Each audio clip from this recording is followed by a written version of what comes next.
Welcome. युद्ध अपने साथ विनाश को लेकर आता है और युद्ध के बाद नेता आपस में गले मिलते हैं और जो खोने के लिए रहता है वो क्या रहता है कि एक वृद्ध माँ अपने पुत्र को खो देती है, एक पत्नी अपने प्रिय सोहर को खो देती है, वहीं पर बच्चे अपने वीरगति प्राप्त पिता को खो देते हैं। युद्ध अत्यंत रोमांच और उत्तेजना का भी विषय है, तब जब ये अपने देश या क्षेत्र में नहीं हो रहा है तब, क्योंकि यह मीडिया का एक प्रमुख विषय बन जाता है और हमारी नजरें भी मीडिया में चारों तरफ युद्ध की तरफ ही रहती है और यह इतना उत्तेजना और रोमांचक पूर्ण हो जाता है कि इसका महत्व हम लोग देखते हैं कि फिल्म और वेब सीरीज से भी ज्यादा हो जाता है। दूसरी तरफ अगर युद्ध हमारे क्षेत्र में हो या हमारे देश में हो तो एक डर या भय का वातावरण बना हुआ रहता है। जैसे जब गलवान क्षेत्र में युद्ध का वातावरण छाया हुआ था तो हम लोगों के अंदर एक डर और भय का वातावरण बना हुआ था। आज हम लोग देख रहे हैं कि यूक्रेन और रूस के विरुद्ध में युद्ध छिड़ गया है और यह युद्ध एक तरफ रोमांचक विषय बना हुआ है तो दूसरी तरफ डर और भय का वातावरण की भी सृष्टि कर रहा है। तो रशिया यूक्रेन पर क्यों आक्रमण कर रहा है और जब रशिया यूक्रेन पर आक्रमण कर रहा है तो यूएसए यूक्रेन पर इतना इंटरेस्ट क्यों दिखा रहा है, यह एक जानने का विषय है, यह एक कौतूहल का भी विषय है कि जब रशिया यूक्रेन को एनेक्स करने का प्रयास कर रहा है, उस पर आक्रमण कर रहा है तो दूसरी तरफ यूएसए जो है उस पर इंटरेस्ट दिखा रहा है। तो आइए इस संपूर्ण विषय का अवलोकन एक बार हम लोग करते हैं। अगर घटना की पृष्ठभूमि को अगर हम लोग अच्छी तरह से देखें तो यह घटना अचानक एक दिन में नहीं घटी है। नवंबर 2021 में यह खबर आई थी कि रशिया अपनी आर्मी को यूक्रेन के बॉर्डर पर डिप्लॉय कर रहा है और 28 नवंबर 2021 तक यह पूर्ण रूप से स्पष्ट हो गया था कि रशिया अपनी 1 लाख से भी अधिक आर्मी को यूक्रेन के बॉर्डर पर लगा चुका है और दिसंबर 2021 में यह घटना यह पूर्ण रूप से क्लियर हो गया था, यह पूर्ण रूप से स्पष्ट हो गया था कि रशिया जो है वो यूक्रेन पर मिड जनवरी या अर्ली फरवरी के बीच में आक्रमण करेगा। यूएसए की जो इंटेलिजेंसी है उसने यह भी घोषणा कर दिया था कि रशिया जो है वो यूक्रेन पर 16 फरवरी के दिन आक्रमण करेगा। तो अमेरिकन इंटेलिजेंस को इस तरह का विश्वास कैसे हो गया था, यह भी एक सोचने की विषय है। 17 फरवरी के दिन रशियन न्यूज से खबर आती है कि अमेरिका का यही काम है, इस तरह के अफवाह को फैलाना। वास्तव में इस तरह का कोई काम रशिया के द्वारा नहीं किया जा रहा है। वहीं यह भी खबर आई थी 17 फरवरी को कि रशिया अपनी आर्मी को बैक अपने देश में बुला रहा है, लेकिन यह खबर और स्पष्ट हो गई और एक खबर हम लोगों के सामने आई कि चूंकि बीजिंग में ओलंपिक चल रहा था तो रशिया और चीन के बीच में एक वार्तालाप हुआ था कि जब तक बीजिंग ओलंपिक चल रहा है तब तक रशिया जो है वो यूक्रेन पर आक्रमण नहीं करेगा। इस तरह की खबर भी आई थी। अंततः 21 फरवरी के दिन, 20 फरवरी के दिन बीजिंग ओलंपिक खत्म हुआ। 21 फरवरी के दिन ही रशियन राष्ट्रपति व्लादिमीर पुतिन यह घोषणा करते हैं कि वो यूक्रेन के 2 प्रांत लुहांस्क और डोनेस्क को रिपब्लिक राज्य के रूप में मान्यता दे रहे हैं और मान्यता देने के बाद वो इस जगह पर रशियन आर्मी को उतार देते हैं और उतारने के बाद वो यूक्रेन पर आक्रमण करना चाहते हैं या यूक्रेन पर आक्रमण करने जा रहे हैं। जब पूरी परिस्थिति को देखा जाए तो रशिया ये कह रहा है कि वो यूक्रेन पर पीस स्थापित करना चाहता है, मतलब शांति स्थापित करना चाहता है। इस तरह का बात और कौन कहता था, जैसे कि अमेरिका जब अफगानिस्तान पर आक्रमण किया तो उसने भी यह कहा कि वो पीस स्थापित करना चाहता है। उसने जब मिस्र पर आक्रमण किया तो भी उसने यही कहा कि वो पीस स्थापित करना चाहता है। इसी तरह की बात कही जा रही है। किसके द्वारा? इस तरह की बात कही जा रही है रशिया के द्वारा कि वो यूक्रेन पर आक्रमण कर रहा है पीस स्थापित करने के लिए। इस पूरी घटना को और भी अच्छी तरह से समझने के लिए हम लोगों को पीछे की तरफ जाना होगा कि आखिर रशिया यूक्रेन पर आक्रमण क्यों करना चाहता है। तो हम लोग देखते हैं कि 1917 ईस्वी में रशियन क्रांति हुई थी। इस क्रांति को बोल्शेविक क्रांति के नाम से भी जाना जाता है। तब यूक्रेन जो था वो रशियन अंपायर का ही एक पार्ट हुआ करता था, और ये जो रशियन क्रांति हुई थी वो जारशाही यानी कि रूस के शासक को जार कहा जाता था, उस राजतंत्र को उखाड़ फेंकने के लिए हुई थी। और अंततः यह क्रांति जो थी वो सफल हुई थी, और सफल होने के फलस्वरूप अंततः यूक्रेन को स्वतंत्रता मिली थी 1918 ईस्वी में। यानी कि रशियन साम्राज्य से यूक्रेन जो था वो 1918 ईस्वी में अलग हुआ। फिर 1921 ईस्वी में जिन लोगों ने इसे आजाद किया, अर्थात रशिया ने इसे आजाद किया, फिर वहीं 1922 ईस्वी में रशिया ने यूक्रेन को अपने अधीन भी कर लिया। अर्थात यूक्रेन जो था वो लगभग कितने वर्षों तक स्वतंत्र रहा? 3 वर्षों तक ही स्वतंत्र रहा। और 1922 ईस्वी में रशिया और यूक्रेन अन्य देशों को मिलाकर यूएसएसआर बनाया गया, अर्थात union of socialist Soviet Republic. इसका गठन किया गया 1922 ईस्वी में। इस समय लेनिन ने एक बात कही थी कि यूक्रेन को अलग करना उसी प्रकार है जिस प्रकार एक मनुष्य के शरीर से सिर को अलग करना। ये एक महत्वपूर्ण बात लेनिन के द्वारा की गई थी। आगे हम लोग देखते हैं कि 1945 ईस्वी के बाद जब द्वितीय विश्व युद्ध खत्म हुआ तो पूरा विश्व जो था वो 2 ग्रुपों में बटा था, और 2 महाशक्तियां उभर कर सामने आई थी। एक महाशक्ति कौन थी? तो यूएसए, और एक महाशक्ति कौन थी? यूएसएसआर। दोनों महाशक्तियों ने यह प्रयास किया कि पूरे विश्व में अपने प्रभुत्व को बनाकर रखा जाए। फलस्वरूप दोनों महाशक्तियों के बीच में एक शीत युद्ध प्रारंभ होता है। तो शीत युद्ध का क्या अर्थ होता है? शीत युद्ध का अर्थ होता है एक कूटनीतिज्ञ लड़ाई, जो हथियारों से नहीं लड़ा जाएगा बल्कि मन, मस्तिष्क, बुद्धि के द्वारा लड़ा जाएगा। ये था शीत युद्ध। तो दोनों देश यानी कि यूएसए और यूएसएसआर आपस में विचारधारा को लड़ रहे थे, लेकिन कंट्री अलग अलग हुआ करते थे। जैसे अगर बर्लिन में दोनों देश लड़ रहे हैं तो उसको हम लोग बोल रहे हैं बर्लिन क्राइसिस। क्यूबा में लड़ रहे हैं तो उसको बोल रहे हैं हम लोग क्यूबा क्राइसिस। जब वो लोग मिस्र में स्वेज के लिए लड़ रहे हैं तो हम लोग बोल रहे हैं स्वेज क्राइसिस। जब कोरिया में लड़ रहे हैं तो कोरियन क्राइसिस। यानी ऐतिहासिक पृष्ठभूमि को देखा जाए तो रशिया और यूएसए द्वितीय विश्व युद्ध के बाद एक दूसरे के प्रतिद्वंदी रहे हैं और आपस में संघर्ष कर रहे हैं। अंततः 1991 ईस्वी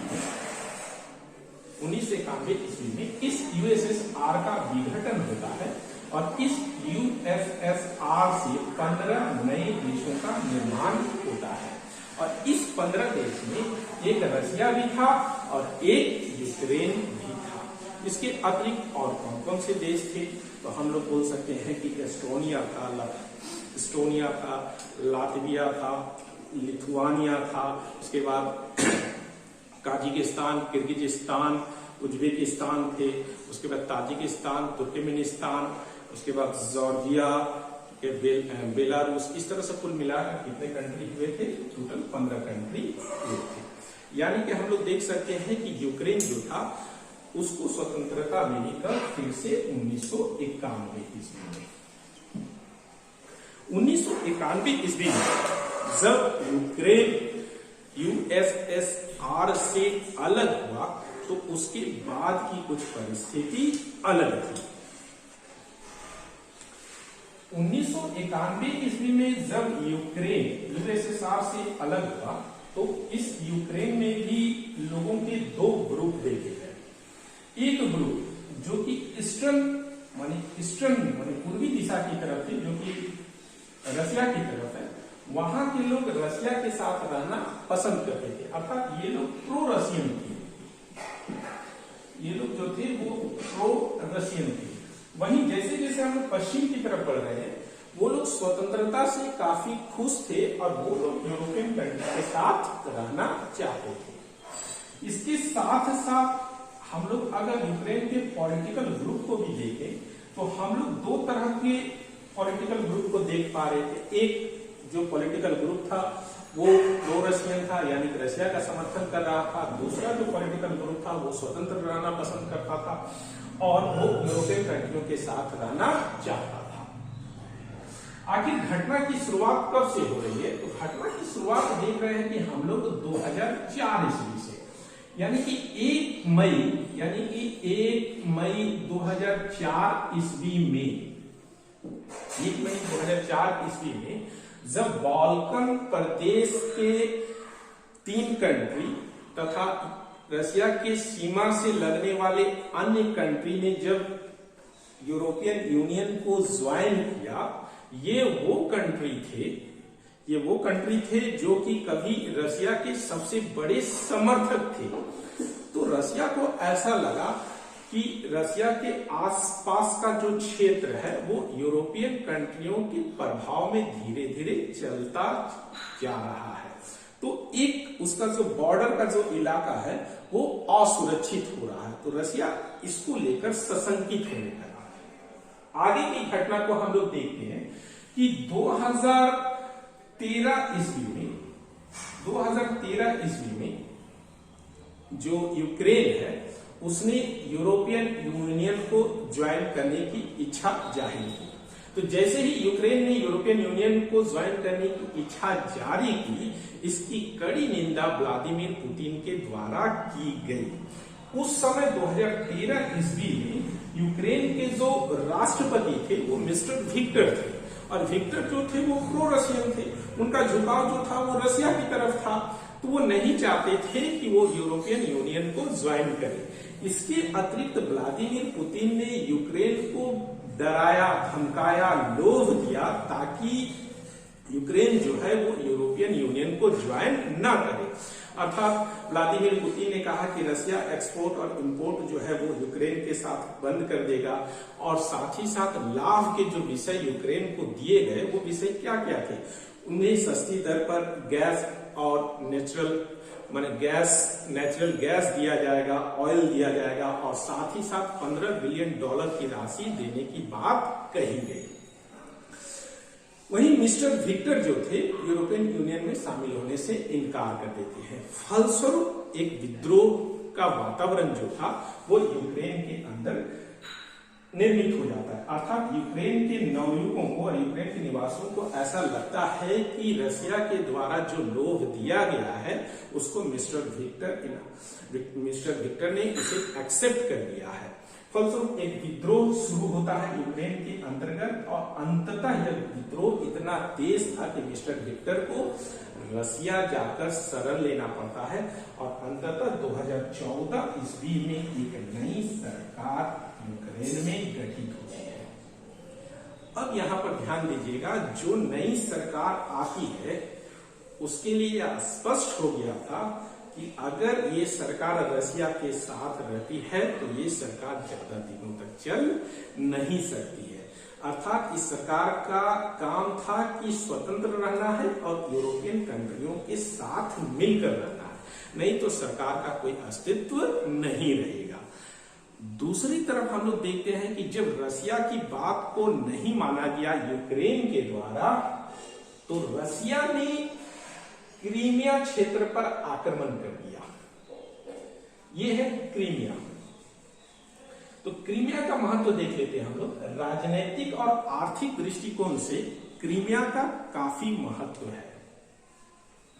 क्रीमिया का क्या महत्व है कि इस जगह से ये हम लोग जो देख रहे हैं ये है ब्लैक सी, अर्थात ये है काला सागर, यानी कि क्रीमिया से हम लोग ब्लैक सी, और ब्लैक सी से फिर हम लोग भूमध्य सागर के देशों के साथ जा सकते हैं। यानी कि रशिया जो है वो अगर क्रीमिया पर कब्जा कर लेता है तो ब्लैक सी के माध्यम से वो भूमध्य सागर की तरफ जा सकता है, और यहाँ से भी अपने नेचुरल गैस और पाइपलाइन के द्वारा तेल को दूसरे कंट्री में आसानी से भेज सकता है। इस चीज को ये क्लियर हो गया था। इसके अतिरिक्त यहाँ पर जो इस बिंदु को आप लोग देख रहे हैं, यहाँ पर एक पोर्ट है जिसका नाम है सेवास्टोपोल। इस पोर्ट का अपना एक महत्व है। पहले ये यूक्रेन का नेवी मतलब नेवी आर्मी का एक क्षेत्र हुआ करता था, और इस सेवास्टोपोल बंदरगाह का ये महत्व है, ये 12 महीना खुला हुआ रहता है, और यहाँ पर 12 महीना बंदरगाह खुला रहने के कारण कोई भी देश यहाँ से आसानी से व्यापार कर सकता है। इसके अतिरिक्त हम लोग देख रहे हैं कि जब जॉर्जिया के साथ लड़ाई हुआ था तो रसिया ने अपने ब्लॉकेज यहीं पर लगाए थे। और इसके अतिरिक्त सीरिया में जब सिविल वार हुआ था तो रसद को भेजने में रसिया को यहाँ से काफी सहायता मिली थी। तो कुल मिलाकर कहा जाए कि क्रीमिया पर कब्जा कर लेने से रसिया को आर्थिक और राजनीतिक दृष्टिकोण से काफी मदद मिली। अब यहाँ पर हम लोग देख रहे हैं कि एजोव सी है, अर्थात एजोव सी पर भी कब्जा हो गया। और इसके साथ ही हम लोग जो यूक्रेन का जो ईस्टर्न पार्ट है, जो सीमा रसिया से लग रहा है, उसको हम लोग एक प्रांत को बोल रहे हैं लुहांस्क और एक को बोल रहे हैं डोनेस्क। इस लुहांस्क और डोनेस्क पर यहाँ पर रसिया जो था इस क्षेत्र को रिपब्लिक घोषित करता है और रिपब्लिक घोषित करने के बाद यहाँ पर अपनी आर्मी को अलग देश में रख देता है और एक अलगाववादी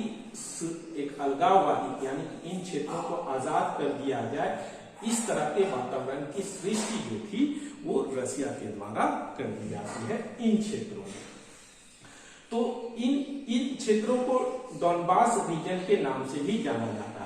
यही लुहांस्क और डोनेस्क यहाँ पर अलगाववादी है, अर्थात ये प्रो रशियन है और ये रसिया के साथ मिलकर रहना चाहती है। इसी चीज को रसिया जो है वो हवा देता है, जिसके फलस्वरूप इन क्षेत्रों में यूक्रेन आर्मी और अलगाववादियों के बीच संघर्ष होता है और बोला जाता है कि संघर्ष में लगभग 1300 से भी अधिक आर्मी मारे गए हैं और लगभग 1,50,000 से भी अधिक जो लोग हैं इस स्थान को माइग्रेट करने के लिए बाध्य हुए हैं।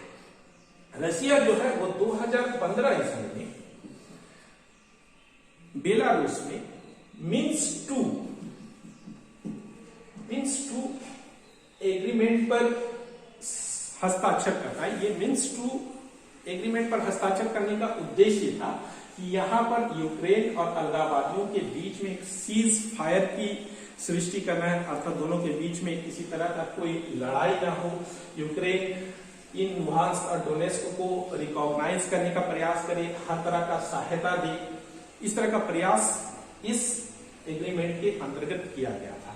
लेकिन हम लोग देख रहे हैं कि ये जो मिन्स्क टू एग्रीमेंट था ये भी अंततः असफल हो जाता है। इसका कारण क्या था?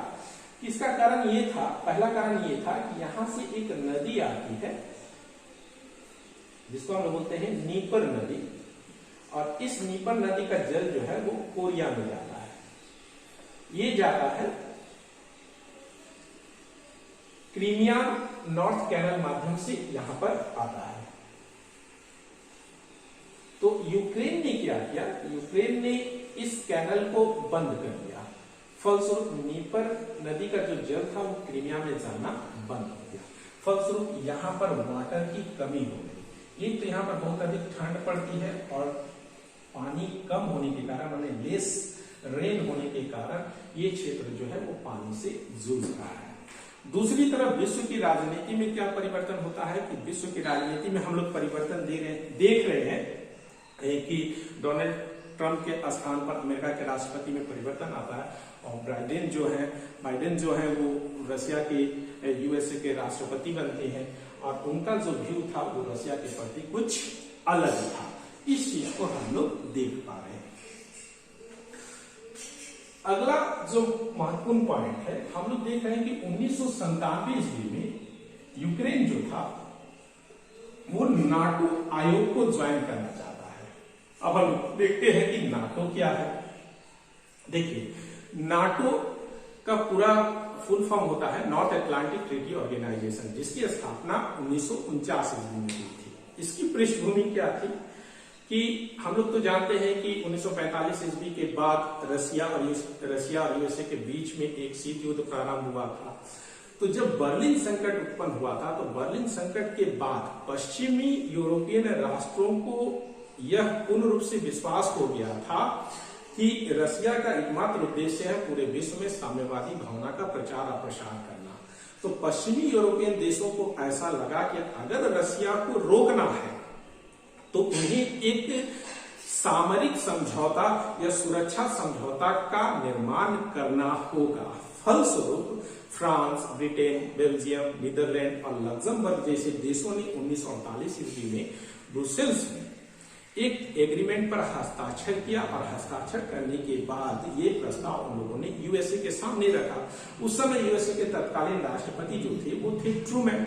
ट्रूमैन को यह प्रस्ताव अच्छा लगा और अच्छा लगने के बाद उन्होंने यह आश्वासन दिया कि इस तरह के समझौते को हर तरह का राजनैतिक यानी कि पॉलिटिकल और इकोनॉमिक सहायता भी दी जाएगी। अंततः 1949 ईस्वी में अमेरिका, कनाडा, नॉर्वे, यूनान और पश्चिमी जर्मनी जैसे अन्य देशों ने मिलकर वाशिंगटन में 1949 ईस्वी में इस नाटो एग्रीमेंट पर हस्ताक्षर किया। तो नाटो एक प्रकार का सैनिक समझौता है और इस सैनिक समझौते के संविधान में यह बोला गया है कि अगर नाटो के किसी एक देश पर आक्रमण किया जाता है तो सभी नाटो सदस्य मिलकर आक्रमण करने वाले देश पर आक्रमण करेंगे। यह विश्व की एक सबसे महत्वपूर्ण संस्था के रूप में उभर कर सामने आई थी और ये सबसे अलग संस्था थी। अर्थात कहने का मतलब क्या है कि मान लीजिए कनाडा पर आक्रमण हुआ और नाटो के अगर 30 सदस्य हैं तो 30 सदस्य मिलकर कनाडा का साथ देंगे और आक्रमण करने वाले देशों के साथ 30 देश मिलकर लड़ेंगे। तो नाटो का निर्माण इसलिए किया गया था। तो ये बात थी। 2008 ईस्वी में फिर से यूक्रेन ने ये इच्छा जताई कि वो नाटो का सदस्य बनना चाहता है और 2017 ईस्वी में यह इच्छा तो पूर्ण रूप से एकदम सक्रिय हो गई थी कि यूक्रेन जो है वो नाटो का सदस्य बनना चाहता है। तो आखिर यूक्रेन जब नाटो का सदस्य बनना चाहता है तो रूस को कहां पर आपत्ति है? आखिर रूस क्या चाहता है? रूस ने यूक्रेन पर क्यों आक्रमण किया? एक महत्वपूर्ण विषय है, यानी कि नाटो से रूस को इतना डर, इतना भय और आतंक क्यों है, यह भी एक समझने का विषय है। तो पहले हम लोग रसिया के पूरे मैप को देखते हैं तो हम लोग ये देख पाते हैं कि ये जो है रसिया है और ये हम लोग देख रहे हैं कि पूरा रसिया का जो बॉर्डर है और ये हम लोग देख रहे हैं कि पूरा यूरोपियन कंट्री है। ठीक है, यहाँ पर यूरोपियन कंट्री है। तो हम लोग देख रहे हैं कि रसिया के तीन देश जो बाल्कन रीजन में आते हैं, जैसे एस्टोनिया है, लताविया है, लिथुआनिया है, वो यूरोपियन यूनियन को भी ज्वाइन कर लिए हैं और साथ ही साथ वो नाटो के भी सदस्य हैं। यानी कि कुल मिलाकर देखा जा रहा है कि यूरोपियन देश मतलब वो किसी न किसी रूप में नाटो का सदस्य है। यहाँ पर बाल्कन प्रदेश में भी देख रहे हैं कि नाटो रसिया की सीमा पर आकर पहुंच गया है और यदि यूक्रेन नाटो का सदस्य बन जाता है तो नाटो का सदस्य बन जाने के फलस्वरूप हम लोग क्या देखते हैं कि यूरोपियन कंट्री और नाटो जो है वो पूरे रसिया के बॉर्डर पर पहुंच जाएंगे। यानी कि यूरोप जो अभी रसिया से 1600 किलोमीटर दूर है और अगर यूक्रेन नाटो का सदस्य बन जाता है तो ये दूरी जो है वो 640 किलोमीटर की हो जाएगी। इसलिए रसिया चाहता है कि यूक्रेन जो है वो नाटो का सदस्य ना बने। यानी कि इसको और अच्छी तरह से हम लोग समझ लें कि मान लेते हैं कि ये रसिया है और ये यूक्रेन है, यहाँ पर बाल्टिक रीजन है, यहाँ पर यूरोपियन कंट्री है। तो यूरोपियन कंट्री होने के फलस्वरूप हम लोग क्या देख रहे हैं कि किसी न किसी रूप में अगर यूक्रेन यूरोपियन कंट्रियों के प्रभाव में आ जाता है, नाटो का सदस्य बन जाता है, तो रसिया चारों तरफ से नाटो और अमेरिका से घिर जाएगा और इस तरह से रसिया पूर्ण रूप से कमजोर हो सकता है और उस पर कभी भी आक्रमण हो सकता है। इसलिए रसिया नहीं चाहता है कि यूक्रेन जो है वो नाटो का सदस्य बने। अब हम लोगों को एक महत्वपूर्ण बात याद रखना होगा कि अमेरिका आखिर इतना इंटरेस्ट क्यों दिखा रहा है, अमेरिका का इतना इंटरेस्ट क्यों है। तो हम लोगों को ये समझना होगा कि जब से अमेरिका के राष्ट्रपति बाइडेन हुए हैं तो हम लोग क्या देख रहे हैं कि अमेरिका की जो छवि थी अफगानिस्तान के युद्ध के समय में, उसमें अमेरिका की छवि खराब हुई है। इराक के आक्रमण के समय भी उसकी छवि जो थी हम लोग देख रहे हैं खराब हुआ है। यानी किसी न किसी रूप से हम लोग देख रहे हैं कि वर्ल्ड के मंच पर अमेरिका की छवि जो है, राजनीति जो है, वो हर क्षेत्र में फेल हुई है।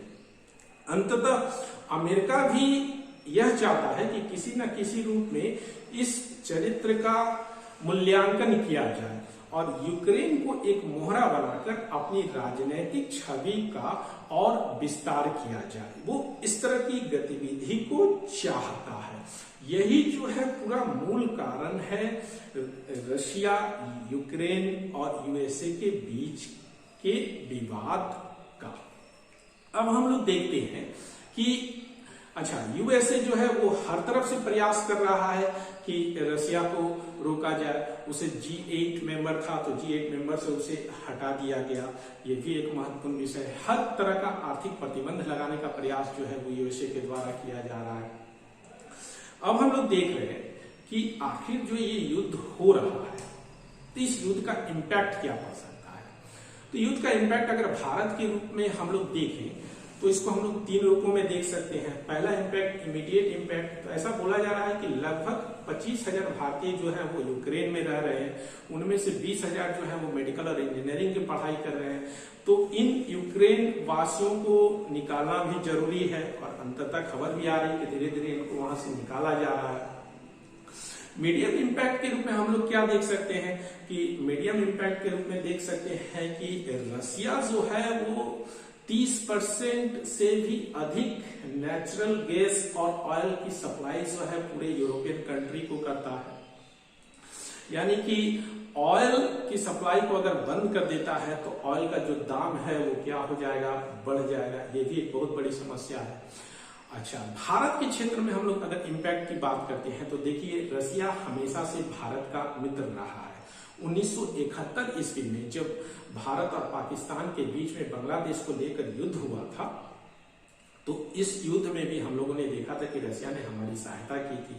कारगिल युद्ध में भी जब यूएसए हम लोगों का विरोध कर रहा था तो उस समय रशिया हमारे सामने खड़ा था। परमाणु परीक्षण के समय भी रशिया हमारे सामने खड़ा था। यानी कि जब भी हमारे देश में बला, विपत्ति और संकट आई है उस समय रशिया हमारे साथ खड़ा रहा है एक मित्र देश के रूप में। दूसरी तरफ बोला जाए तो 80% से भी अधिक हथियार जो है वो हम लोगों को रशिया से प्राप्त होता है। चाहे हम लोग AK-2 राइफल की फैक्ट्री की बात करें, चाहे हम लोग सुखोई विमान की बात करें और चाहे हम लोग ब्रह्मोस की बात करें। तो हम लोग तो जानते हैं कि ब्रह्मोस एक मिसाइल है और इस मिसाइल में ब्रह्मोस 2 शब्दों से मिलकर बना है। एक ब्रह्मपुत्र नदी और एक मॉस यानी कि मॉस्को नदी, यानी कि 2 नदी से मिलकर यानी कि ब्रह्मोस जो दिया गया है, ब्रह्मोस भारत और रशिया का एक मिला हुआ माने संयुक्त रूप से कार्य किया गया एक महत्वपूर्ण विषय के रूप में हम लोग देख रहे हैं। इसके अतिरिक्त हम लोग देख रहे हैं कि भारत और रशिया के बीच में हथियार और अस्त्र शस्त्र के लिए शोध का भी कार्य किया जा रहा है। इसके अतिरिक्त हम लोग देख रहे हैं कि चक्र, अरिहंत जैसे पनडुब्बियां भी हम लोगों को दी गई है। चंद्रयान में रशिया हम लोगों को सहायता कर रहा है। तो अगर इस तरह का वातावरण तैयार होता है तो हथियारों को लेकर एक समस्या उत्पन्न हो सकती है। अब एक पक्ष आता है कि हम लोग किसकी तरफ जाएं, रशिया की तरफ जाएं कि यूएसए की तरफ जाएं। तो एक बात याद रखना है हम लोगों को कि जब शीत युद्ध शुरू हुआ था तो भारत अपने एक स्टैंड पर कायम था। वो स्टैंड क्या था? स्टैंड यह था कि हम लोग गुट निरपेक्ष अपनाएंगे, अर्थात ना हम लोग रशिया के सपोर्ट में जाएंगे ना हम लोग यूएसए के सपोर्ट में जाएंगे, मतलब गुट निरपेक्ष रहेंगे। तो अभी वही स्थिति है कि गुट निरपेक्षता को क्या किया जा सके, बनाया जा सके। क्योंकि अगर यूएसए का साथ दिया गया तो रशिया और चाइना जो है फिर एक हो जाएंगे और चाइना हम लोगों का दुश्मन है और फिर रशिया को सपोर्ट मिल जाएगा तो इससे चाइना को और अधिक बल मिल जाएगा। और इधर विगत कुछ वर्षों में हम लोग क्या देख रहे हैं कि हमारा जो संपर्क है वो यूएसए के साथ बहुत अच्छा हुआ है। और जहां तक यूक्रेन की बात करें हम लोग तो यूक्रेन के साथ भी हम लोग का संपर्क जो है वो धीरे धीरे अच्छा हो रहा है। अर्थात इस परिस्थिति में हम लोगों को निरपेक्ष रहने की आवश्यकता है। यह भी एक महत्वपूर्ण विषय है कि नाटो के अन्य देश इतना चिल्ला रहे हैं फिर भी यूक्रेन की सहायता करने क्यों नहीं आ रहे हैं? तो हम लोगों को एक चीज याद रखना होगा कि जितने भी यूरोपियन कंट्री हैं उनका 13% नेचुरल गैस और ऑयल की सप्लाई रसिया करता है। इन यूरोपीय देशों में बहुत अधिक ठंड पड़ती है, अर्थात इस नेचुरल गैस और ऑयल की सप्लाई को अगर रसिया बंद कर देता है तो यहाँ पर बिजली उत्पादन बाधित होगा। बिजली उत्पादन बाधित होने से यहाँ पर बिजली के दाम बहुत अधिक बढ़ सकते हैं, तेल के दाम बहुत अधिक बढ़ सकते हैं और यहाँ की जनता काफी संवेदनशील होती है, छोटे छोटे मुद्दों के लिए अपनी सरकार को पलट देती है। तो हो सके यहाँ पर भी सरकारें गिर जाए, इसलिए नाटो के अन्य सदस्य जो है वो रशिया का साथ देने नहीं आ रहे हैं। और अभी युद्ध की जो स्थिति है वो निरंतर भयावह होती जा रही है। हर समय प्रयास किया जा रहा है कि युद्ध को रोका जाए, तो देखा जाए कि आने वाले कुछ दिनों में फिर क्या होता है।